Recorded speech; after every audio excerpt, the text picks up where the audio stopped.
Sir, respected principal, sir, teachers, and my dear friends.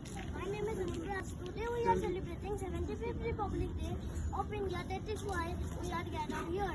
I am going to speak few words about Republic Day, which is a very special day for all Indian citizens, and I wish all of you a very happy Republic Day. On August 5, 1947, we declared our independence from British rule, but our nation was still without a written constitution.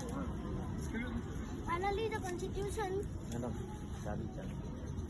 our country came into force in 26 January 1950.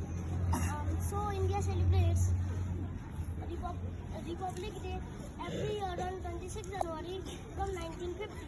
Thank you. Jai Hind, Jai Bharat.